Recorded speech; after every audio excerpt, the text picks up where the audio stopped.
Saudações, Matheus Henrique aqui.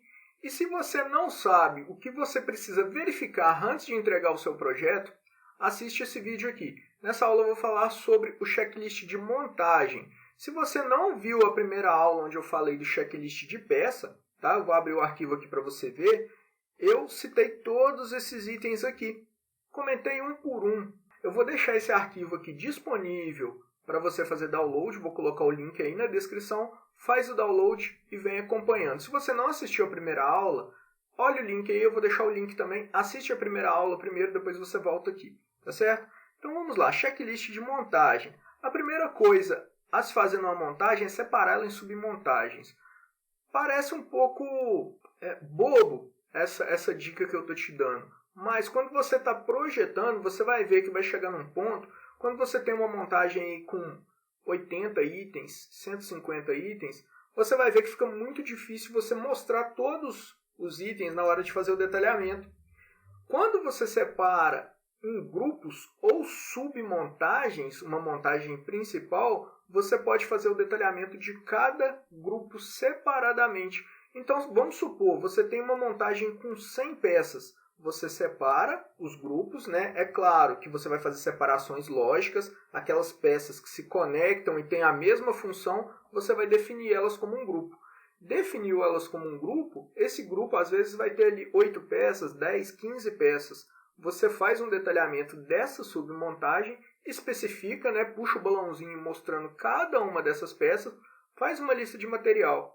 Depois que você fez isso com todos os grupos, você abre o detalhamento da montagem principal e você simplesmente indica onde vai ser montado cada grupo e faz uma lista falando, olha, o grupo 1 vai aqui, o grupo 2 vai aqui, o 3 vai aqui. Se a pessoa tiver dúvida, o que ele vai fazer? Ele vai lá no arquivo do grupo, vai abrir o grupo e vai ver as peças que vão dentro desse grupo, ok? Então, a primeira coisa, separar a montagem em grupos ou submontagens. Depois, verificar a montabilidade, ver se as peças não estão sobrepostas uma na outra, se não está tendo interferência, se uma peça não está passando por dentro da outra. Na vida real, isso não acontece, né? Dois corpos não ocupam o mesmo lugar, mas no software pode acontecer. E às vezes é tão pouca a interferência entre uma peça e outra que passa batido. Então é importante você verificar essa interferência, ok? Se as peças vão dar montagem, ou seja, se elas não estão interferindo e se tem acesso, né, para essa peça montar. Às vezes você colocou a peça em uma posição, mas na realidade, na vida real, quando a pessoa for montar, às vezes essa peça não passa no vão que você deixou, ou às vezes tem uma outra peça que impede a montagem dela. Né? E se essa outra peça for montada antes, às vezes não dá montagem. Enfim, é importante verificar a montabilidade da peça. É possível montar a peça naquele local, naquela posição. Caso tenha alguma coisa interferindo, seu projeto tem que ser revisado, ok? Interferência entre as partes fixas foi basicamente o que eu expliquei antes, verificar se não tem interferência entre os componentes da montagem.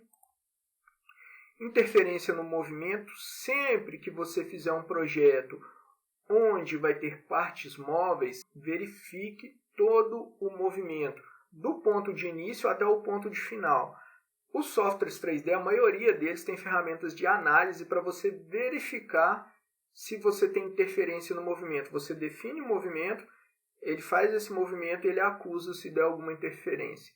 Ok? Caso você não conheça essa ferramenta, você pode fazer essa movimentação manualmente com o mouse. Se você aplicou as relações de montagem corretamente, você vai conseguir fazer a movimentação desse conjunto e verificar se tem alguma interferência no movimento.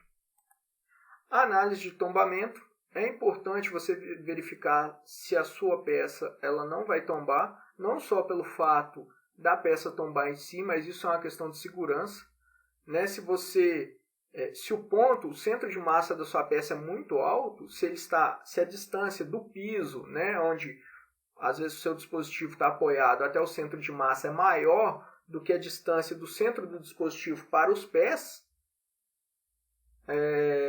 a tendência do seu dispositivo tombar é muito grande. Ou seja, você tem uma peça, um dispositivo, o centro de massa dela está aqui, o piso está aqui embaixo e o pé está aqui. Ou seja, essa distância aqui é maior do que essa distância aqui. Então, a possibilidade do seu dispositivo tombar é muito grande. Caso haja uma força lateral aqui, ele vai tombar com muita facilidade.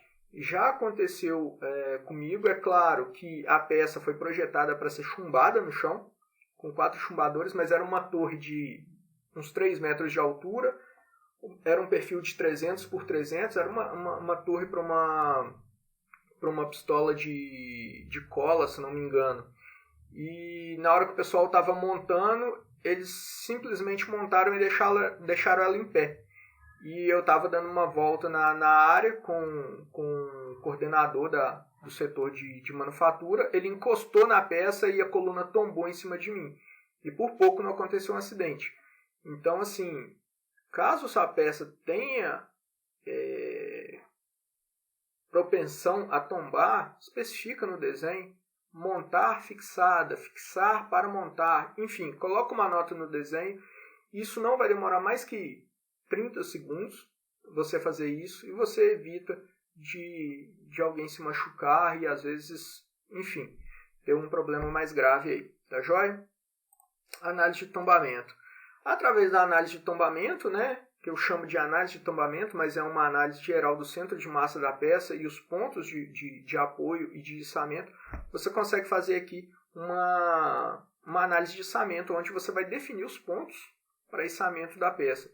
É importante também que se o seu projeto for muito grande, for uma estrutura grande, você tenha em mente que às vezes essa peça, esse dispositivo, ele vai ter que ser transportado. Nem sempre o lugar de fabricação é o lugar de instalação. Se ele vai ser transportado, você tem que pensar que ele precisa, às vezes, entrar em um caminhão, estar em cima de uma carreta. É claro que em algumas condições você não pode desmontar, né, uma estrutura. Ela tem que ser inteiriça de qualquer forma. Mas sempre que for possível, faça particionado. Tá? Ou seja, divida em partes, né, a estrutura para que ela possa ser transportada até o local de instalação. Ancoragem e nivelamento entra um pouco no ponto de análise de tombamento. Ou seja, se sua peça tem propensão a tombar, fixa ela, defina chumbadores para fixá-la no chão, fixá-la na parede, enfim, de uma forma que evite acidentes, ok? Nivelamento. O nivelamento é importante principalmente quando você tem movimento. Se você tem grupos que movimentam, né, que correm sobre guias em cima do seu dispositivo, é importante você definir os pontos de nivelamento, né? Sempre ali nos pés, no apoio, ele tem que ter ali uma condição de nivelamento, normalmente feito com parafuso, ok? Acesso para manutenção, é sempre bom pensar em acesso para manutenção. Se alguma peça, algum item comercial precisa ser trocado, se ele tem uma vida útil curta, enfim, você tem que pensar que aquilo ali, uma hora vai precisar ser movimentado, trocado, enfim, retirado uma parte. Então, facilite esse acesso para manutenção. Se a parte que vai ser desmontada é muito grande, lembra que você tem que pôr pontos de içamento para essa parte. Não para o dispositivo todo, mas para a parte específica que precisa ser removida.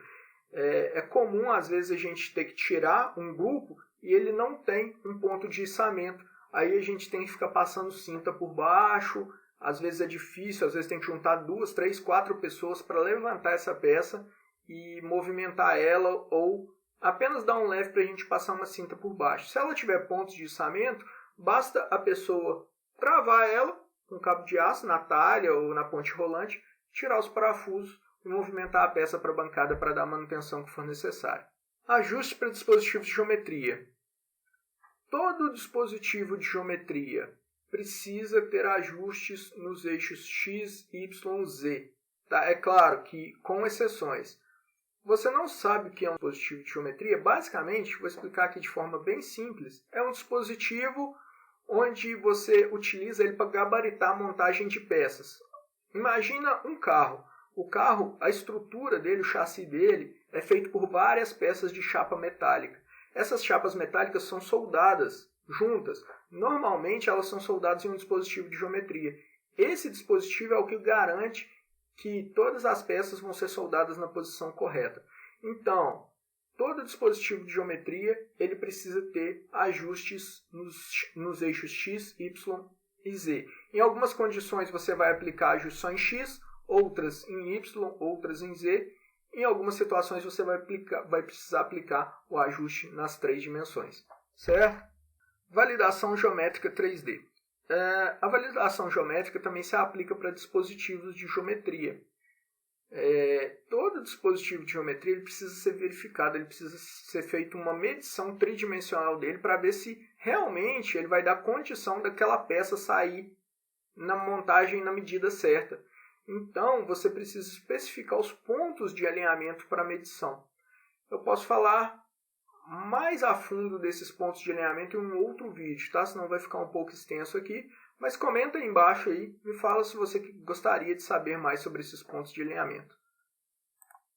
E eu deixei por último aqui, mas esse daqui, quando você está projetando, tem que ser a primeira coisa que você tem que verificar. Vai funcionar? É a primeira coisa que você tem que pensar. O seu dispositivo, a sua máquina, o que for que você esteja projetando, ele tem que funcionar, ele tem que resolver o problema. Se ele não resolve o problema, não adianta nem continuar o projeto ou a fabricação desse dispositivo, ok? Só que isso vai ficar muito mais fácil de você analisar se vai funcionar se você conseguir validar todas as etapas acima. Ou seja, a montabilidade, fazer a análise de tombamento, se as peças estão com os ajustes certos de tolerância dimensional, tolerância geométrica, acabamento superficial. Isso vai facilitar o funcionamento do seu dispositivo, ok? Caso você peque em alguma dessas questões anteriores, provavelmente seu dispositivo pode acontecer dele não funcionar, às vezes por um simples detalhe que você esqueceu de especificar no projeto. Bom, fechamos aqui o checklist de montagem. Se você ainda não fez o download do arquivo, faz o download aí, vou deixar o link. Vou deixar o link também da primeira aula, caso você queira assistir de novo. E ficamos por aqui, eu vejo você na próxima aula, onde eu vou falar sobre o checklist de detalhamento, ou seja, do desenho 2D.